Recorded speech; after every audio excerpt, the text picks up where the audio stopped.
कैसा अनिष्टकारी आभास हुआ हमें, जैसा किसी ने हमारे विनाश की घोषणा की हो।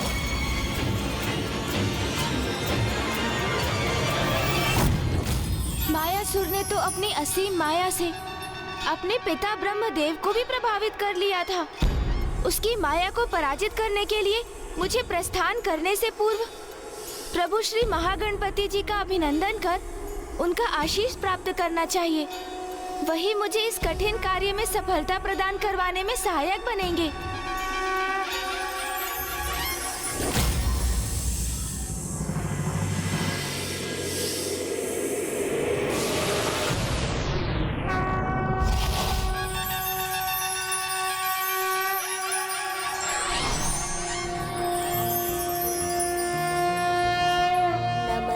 ब्रह्मरूपाय विष्णुरूपाय ते नमः। नमस्ते रुद्ररूपाय करिरूपाय ते नमः। विश्वरूप स्वरूपाय नमस्ते ब्रह्मचारिणे भक्तप्रियाय देवाय नमस्तुभ्यं विनायक। महागणपति जी, ये आपकी कैसी अद्भुत लीला है। इसके पीछे क्या संकेत छिपा है मेरे लिए? ये उस परम सत्य का सूचक है पुत्र गणेश, जिसे संसार के अधिकांश जीव देखने और समझने में असमर्थ रहते हैं।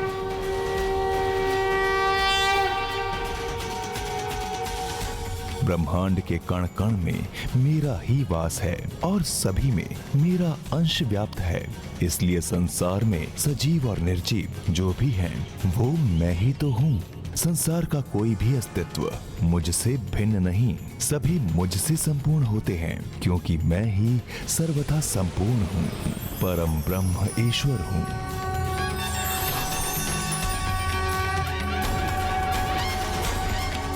ईश्वर के साथ सभी की एकात्मकता का यह गूढ़ रहस्य समझने में असमर्थ है वो मायावी मूर्ख मायासुर, क्योंकि वो तो स्वयं को ईश्वर से अन्य जीवों से पृथक मानता है। इसलिए उन्हें कष्ट पहुंचाने के लिए उन पर अपनी तुच्छ माया का प्रयोग कर उन्हें अकारण कष्ट देने का पाप करता है। उस अहंकारी को ज्ञात ही नहीं कि उसकी माया से भी सर्वोच्च एक माया है, गणेश माया, जिसका प्रयोग कर तुम उसकी तुच्छ माया को परास्त करो पुत्र। गणेश माया प्रभु? हाँ पुत्र, सांसारिक माया मुझसे ही उत्पन्न होती है। उसी माया से प्रभावित हो संसार के प्राणी निज स्वार्थ एवं सांसारिक सुख समृद्धि प्राप्त करने के लोभ में आकर उचित पद से भ्रमित हो जाते हैं, भूल जाते हैं कि उनकी आत्मा स्वयं मेरी अर्थात परमात्मा की ही तो अंश है, मेरी ही स्वरूप है। किंतु जब वो मेरी भक्ति करते हैं तो मेरी ही शक्ति से माया भ्रम मिट जाता है। उनमें पुनः मुझसे एकात्मकता का भाव जागृत होता है और उन्हें भान होता है कि वो स्वयं सतचित आनंद आत्मा है। तुम मेरे अवतार हो गणेश, इसलिए माया उत्पन्न करने की शक्ति तो तुम में भी है। गणेश माया के धनी हो तुम, जिस गणेश माया से तुमने नारायण का शंख धारण कर लिया था, और जगत के पालनहार नारायण, जिनसे संसार का कोई क्रियाकलाप छुपा नहीं, उन्हें उसका आभास भी नहीं हुआ। और इस अवतार में तो तुम्हारी कुंडलिनी शक्ति पूर्व से ही जागृत है, इसलिए तुम्हारे भीतर गणेश माया का समावेश भी आरंभ से ही है। तुम्हें तो बस उसका प्रयोग मात्र करना है।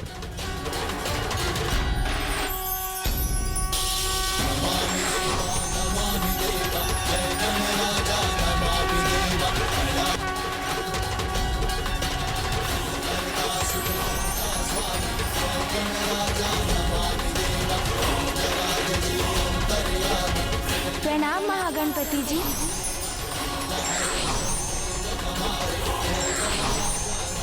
अपनी माया का बहुत प्रयोग कर लिया तुमने मायासुर, किंतु अब तुम्हें गणेश माया का अनुभव करना होगा।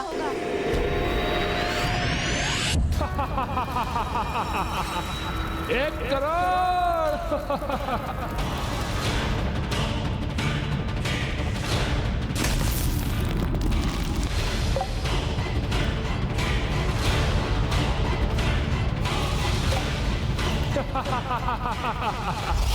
जय माता, जय जय तामसिंह माता।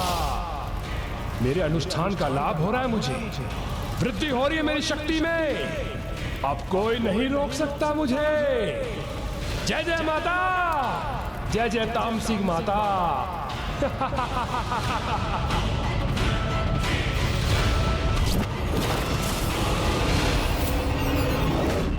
क्योंकि इससे पूर्व जो असंभव था, वो आज हमने मायासुर ने अपनी माया के प्रभाव से संभव कर दिखाया।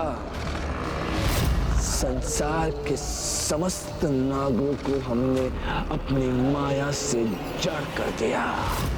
जड़ बुद्धि अज्ञानी असुर ये नहीं समझते कि जब भी किसी ने अहंकार के मद ऊंची उड़ान भरने का भ्रम पाला है, तो उस भ्रम के पर कटते हैं वो विनाश के उतने ही गहरे गर्भ में जा गिरा है। संसार में इसके अनेकों उदाहरण उपलब्ध, फिर भी ये मूलमती ये समझने में असमर्थ है कि बल के आधार पर अन्याय करने वालों का अंत करने हेतु कोई उनसे भी अधिक बलशाली अवश्य प्रकट होता है। और ये भी सत्य है कि जब भी कोई दुष्ट अति करता है तो उसके संहार में अधिक समय नहीं लगता। अर्थात अब अनुज गणेश अपने लंबोदर अवतार में शीघ्र ही धर्म और न्याय की शक्ति बन दुष्टता का विनाश करने वाला है।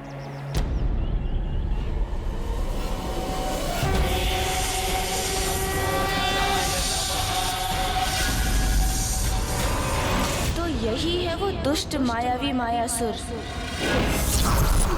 तुम्हारा मित्र मायासुर तुम्हें अपने लक्ष्य से विचलित नहीं होने देगा। मित्र, तुम निश्चिंत हो जाओ और निश्चिंत होकर अपना अनुष्ठान पूर्ण करो और बन जाओ संसार के सर्वशक्तिशाली असुर।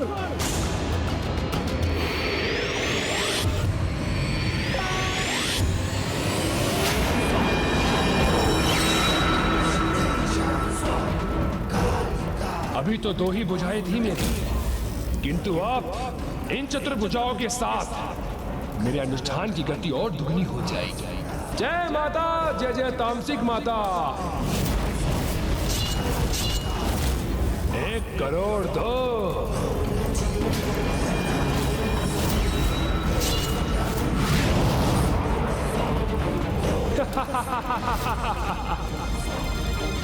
एक करोड़ दी।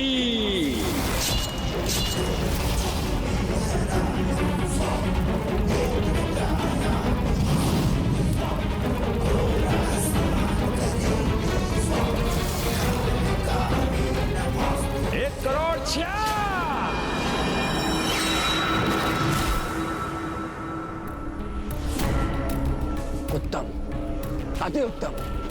मित्र, इसी प्रकार अपना अनुष्ठान करते रहो। तुम्हारा ये मित्र तुम्हारे अनुष्ठान में कोई बाधा नहीं आने देगा।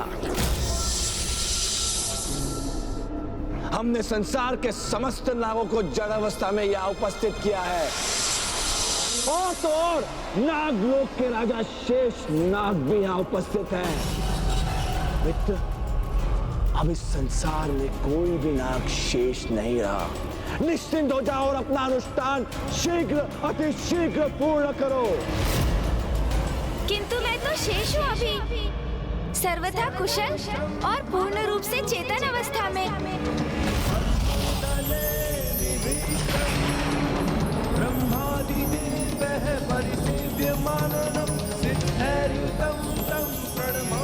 ये किसका स्वर है?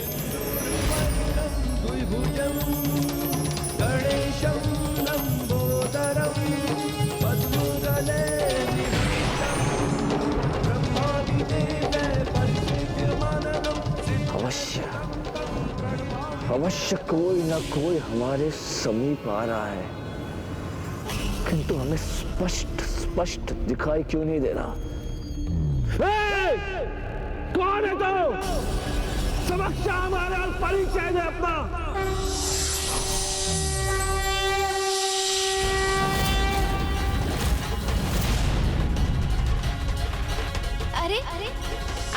मुझे नहीं पहचाना? मैं तो एक छोटा सा नाग हूँ। देखिए देखिए।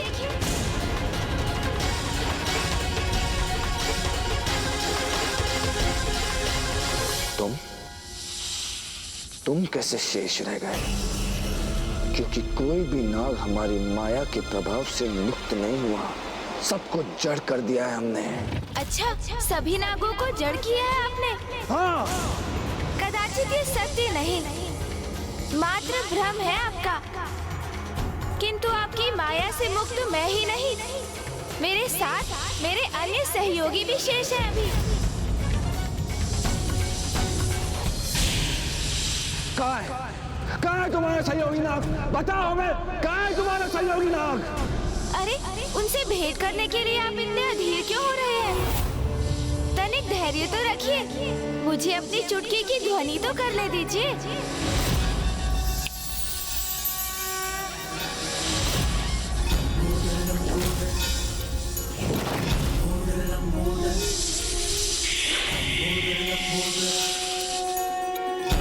सारा ऊपर में समायो, माया सुर की माया पल में मिटायो। सृष्टि पे संकट है जब कोई आयो, महिमा से अपनी प्रभु ने बचायो।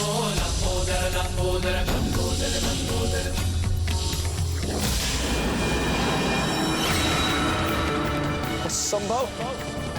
असंभव है ये।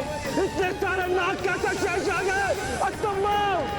ये तो है ही, किंतु एक और नाग भी शेष है अभी, जिसे देखकर आप चकित रह जाएंगे।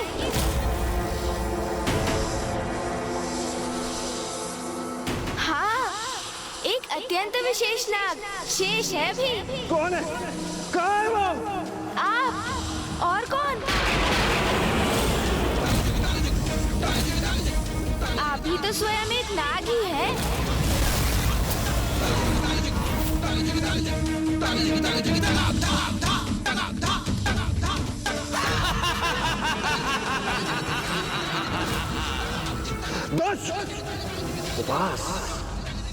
उपास कर रहा है हमारे साथ। हाँ, मायासुर के साथ। वह कहां से हम नाग प्रतीत हो रहे हैं? हम असुर, असुर, मायावी असुर, अत्यंत ही शक्तिशाली और मायावी मायासुर। ध्यान से देखो हमें, ध्यान से, ऊपर से लेके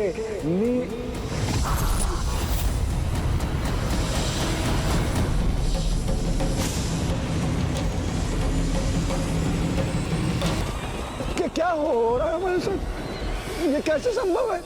वो वास्तव में हम एक नाग हैं। हाँ, और विश्वास नहीं होता तो स्वयं ही देख लीजिए। नहीं नहीं, ये नहीं हो सकता, ये नहीं हो सकता। हम स्वयं ही देख लीजिए उस जलाशय में अपना प्रतिबिंब। पांडे सारा ऊपर में समायो, माया सुर की माया पल में मिटायो। ये क्या हो रहा है हमें ऐसा क्यों प्रतीत हो रहा है कि हम नाग के भांति रेंगते हुए जा रहे हैं? कौन है हम? क्या है सच्चाई? क्या है हमारा परिचय? क्या हम एक नाग हैं? ये क्या हो गया है हमें? लोक पे घना संकट है छाया, माया से माया सुर ने बंदी बनाया। अब इस मायावी को ज्ञात हुआ कि जो अपनी माया के प्रकोप से सभी पर अत्याचार करते हैं, वो जब स्वयं माया से प्रभावित होते हैं तो कितने दयनीय प्रतीत होते हैं।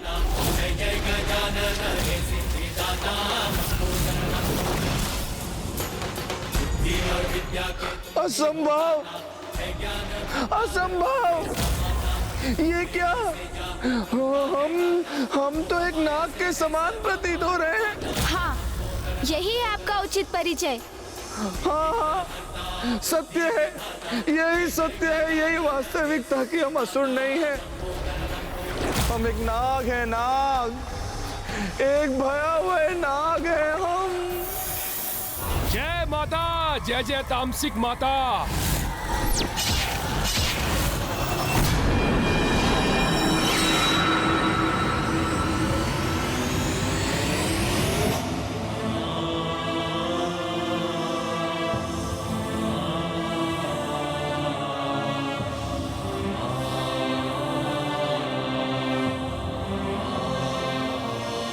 इन्हें इस प्रकार असमर्थ और दयनीय अवस्था में देखकर अपार वेदना का आभास हो रहा है मुझे।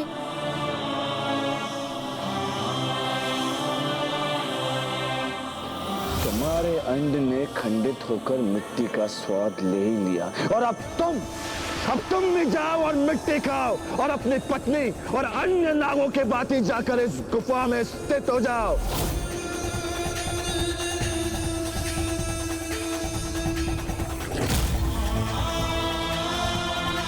इनके इस कष्ट का कारण ये दुष्ट मायासुर है। इसका परिणाम इसे भुगतना ही होगा। जब आपको ये ज्ञात हो ही गया है कि आप एक नाग हैं, तो स्मरण कीजिए दुर्गमासुर नागों से क्या करवाना चाहते थे। मिट्टी को अपना आहार बनाओ और जड़ हो जाओ। तो फिर आपको किसकी प्रतीक्षा है? चलिए चलिए, अब अविलंब दुर्गमासुर की इच्छा पूर्ण कीजिए।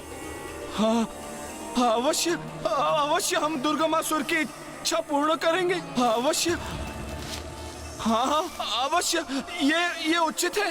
अब हम भी एक नाग के समान रेंगते हुए जा रहे हैं और कितने असंख्य नाग हैं यहाँ।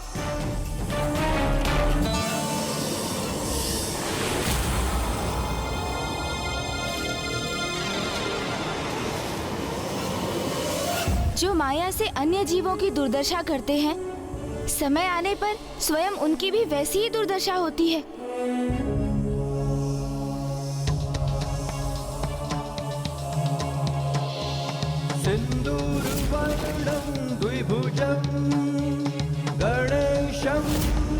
हम भी मिट्टी खा के जड़ हो जाएंगे।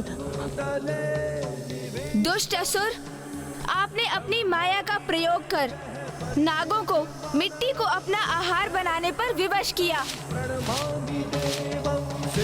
इसलिए माया के प्रभाव से मैंने भी आपकी ये दुर्दशा कर दी। हम भी मिट्टी खा के जड़ हो जाएंगे।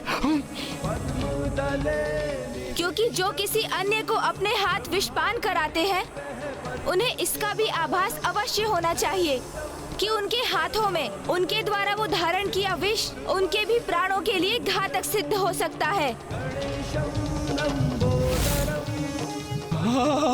हम जड़ हो रहे हैं। हम भी एक नाग हैं। नाग।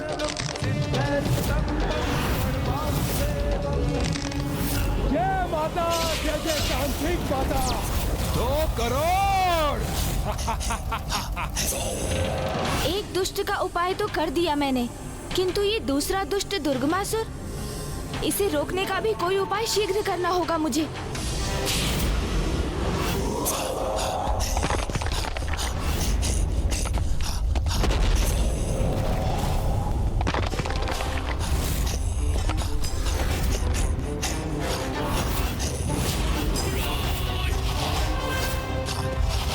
ये तो अभी आरंभ है। प्रत्येक एक अनुष्ठान के उपरांत इस गुफा में इस प्रकार एक हिमलंब यूं ही गिरता रहेगा। अभी तो 2 ही गिरे हैं, अर्थात अभी 2 करोड़ अनुष्ठान पूर्ण किए हैं और 92 करोड़ शेष है। किंतु अभी मैं शीघ्र ही संपन्न कर लूंगा। मेरे शत्रुओं, दुष्ट देवताओं, कल्पना करो, जब यहाँ एक भी हिमलंब शेष नहीं बचेगा, तब मैं सर्वशक्तिशाली बन जाऊंगा और तुम मुझसे कहीं छिप नहीं सकोगे। और अब ऐसा होने में कोई भी बाधा उत्पन्न नहीं हो सकती। अब और अधिक विलंब करना उचित नहीं। मुझे अभी इसी क्षण इसके अनुष्ठान को रोकने का उपाय करना होगा। अन्यथा वो दुष्ट इस अनुष्ठान से यदि अजेय हो गया, तो माता आदि शक्ति के लिए भी उसका वध करना असंभव हो जाएगा।